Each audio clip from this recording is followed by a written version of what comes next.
Hey, I'm Aqua or Aquarius of Fallen Snow if you don't know me. Welcome to this genius style lyric breakdown video. Welcome back if you've been here before. So in this video I'm going to be breaking down the lyrics to my new song, Loyal Critter, dropping on the same day on all platforms as my song Phenomenal. If you haven't checked them both out yet, I highly recommend it, and I'll definitely be doing another lyric breakdown video for Phenomenal as well. I also want to say before I get into the lyrics, how I do these videos is first I go through and I break down the lyrics by the verses or sections, and then at the end I'll give a full breakdown of kind of my thinking and where my head was at when I wrote the song and how I'm feeling about it after the release. So yeah, the song is Loyal Critter, and the beat to the song, which you can see on SoundCloud in the description, is The Park by Anthony.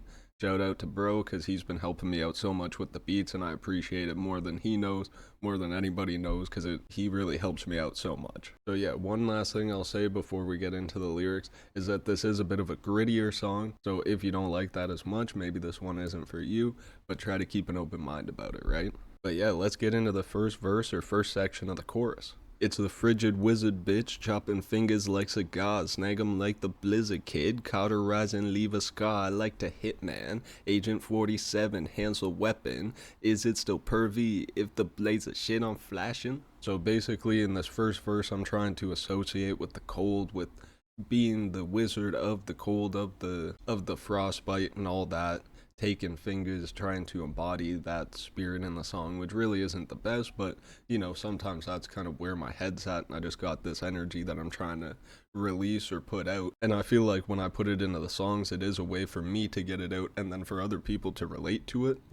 And obviously a reference to the Hitman series, which is a pretty fun series. If you use your brain a little bit, you can get alternate endings and you can take out your marks in crazy ways. So I think it's a fun game. And I have references in older songs to, having a blade or carrying a sword, whatever. That's kind of what I was referencing here. It's more my older music, but yeah. Like Lil Tecca says, I ain't got no smoke for nobody kind of thing. I'm just doing my own thing.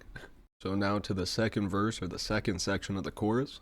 Grew up around screaming, cop lights and crackhead scrapping, came from places rampant rabies, and it ain't dogs battling. Went from geeks to zombies, and I'd rather rock and roll out, transform before your very eyes like a werewolf from hell. So yeah, kind of talking more about that, being able to embody different forms and based on the energy that I'm feeling, talking about where I grew up and how, I saw kids going from geese to zombies because of the substances they were taking. And I was talking about how I would rather rock and roll out because I was more doing Molly. Not good stuff, but, happy to say that I have kicked that, right? But still talking about transform before your very eyes, like I can still embody that different energy if I have to kind of thing. And then yeah, the places I was growing up, I'm talking about both Hamilton and Brantford, Ontario, two of the places I spent. Well, I was born in Hamilton, and I moved to the country outside of Brantford when I was 6, and then I spent most of my time living in the country outside of Brantford, and then spending most of my days with school and then outside of school in town kind of thing. Which I also reference in my video talking about how I worked at the gas station from the Silent Hill movie, because if you didn't know, they actually use scenes from Brantford and that gas station out in the country. So yeah, cool little references, and it's kind of cool to see how me as a character and a person, how I tie into different media and different movies, just based on where I grew up or the place I work, kind of thing. It's kind of fun to connect those dots. But yeah, let's keep it rolling into the first verse of the song here. I ain't Jewish or a boxer, but unorthodox for sure. Dr. Seuss was something new. On a hook, it still fucks school. If I'm frozen, then why would I need wool? Eyes like black holes, wide awake, mine stays full. So basically, I'm referencing the whole ignorance is bliss thing, pulling the wool over the eyes, and just like how many people are distracted, but I'm talking about both referencing the substances I used to take, but also I feel like when you start seeing the world for what it is, you start seeing through the smoke and mirrors, your eyes get wider, and then because you're letting more light in, right, your pupils are going to dilate or get bigger, and then, eyes like black holes. Both are reference to awakening and the light getting into your eyes and, geeking off the drugs, but nah, we ain't do that shit no more. And that's kind of what I'm talking about with the being unorthodox, like how I do my rhyme schemes and stuff, but it's still I still got a message to my content, right? And I feel like I am pretty good at being able to fit in either complex messages or a storyline into just a few bars, and I think that's kind of one of my powers in terms of music and all that, you know.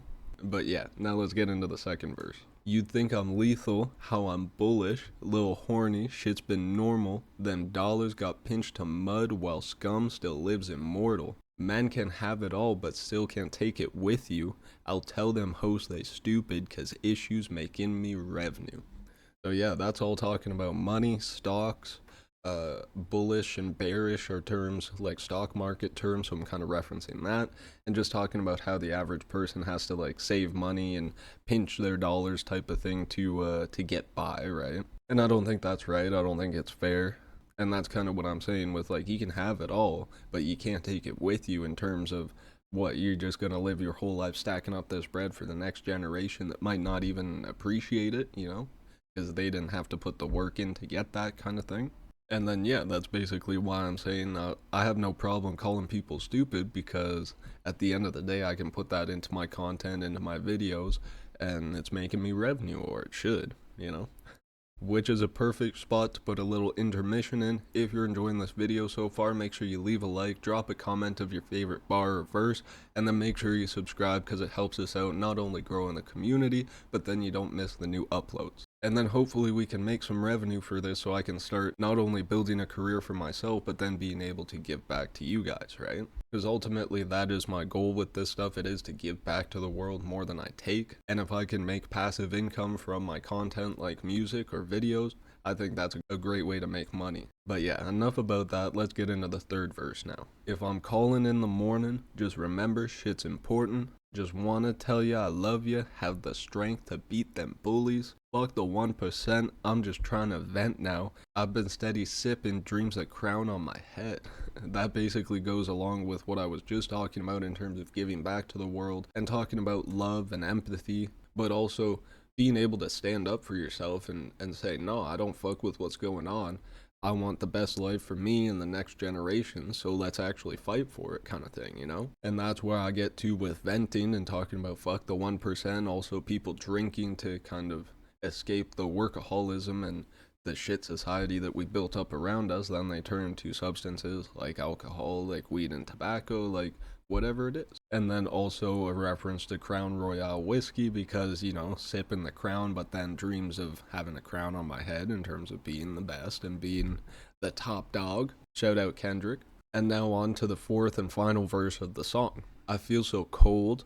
I'm just trying to warm up. If it ain't bold, then what the fuck's the point of it? I'm the realest fucking spitter, fangorilla. You could call a snake a lot of venom, loyal critter.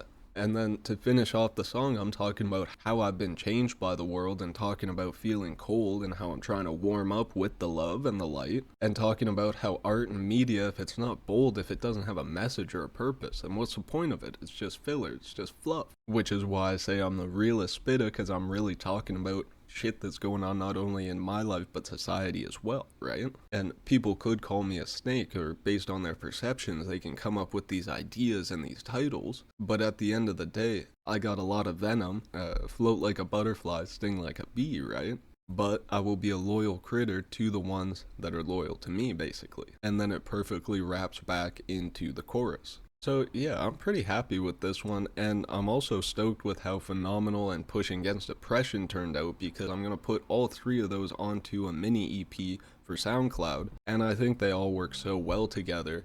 But anyways, I think this song really embodies how I'm feeling right now, and basically how I have been feeling the past little while in terms of what I'm seeing in society and the world around me, and being able to see through the smoke and mirrors, as well as the new homies I've made that talk about alchemy and wizardry, like actually being able to change, actually being able to turn your thoughts into physical matter, which I feel like is both manifestation and praying. And like we see with tarot, the fool's journey turning into the magician, and then creating a new world around him where then they become the fool again.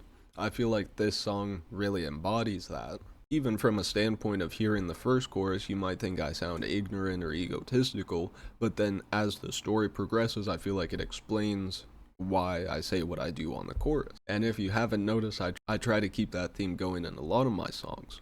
I try to craft my lyrics to the beat that I hear, and not only put my essence into it, but take the producer and the beat's essence and combine them to make what I think would be the perfect song for that beat kind of thing.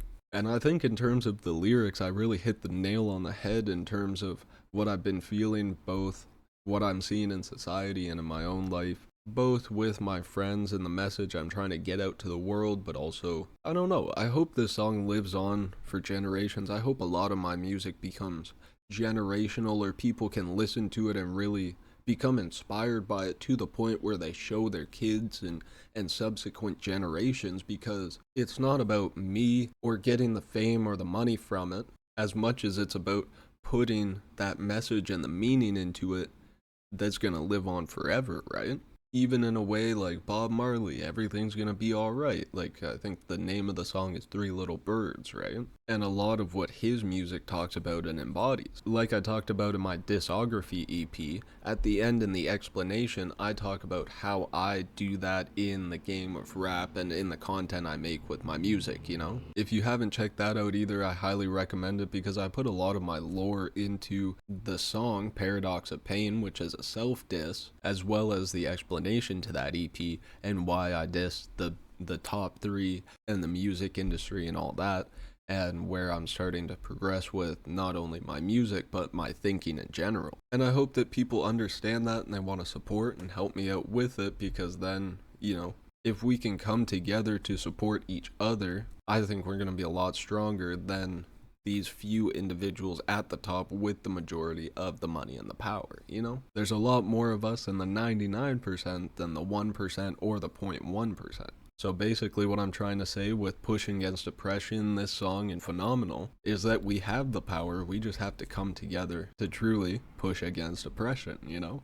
But I think I've rambled long enough. It's not overly complicated, and if you're caught up with my content, you've heard me talk about this stuff before. So this is kind of just a fun little breakdown video for my song lyrics, and to give you guys more context and to hear it clear, because I know sometimes my lyrics or my songs are not the clearest. That is admittedly my fault. I am trying to work on that, but I think my production has also been getting better lately as well. And like anything, the more time and energy you put into it, the better and more proficient you're going to be at it or with it, right?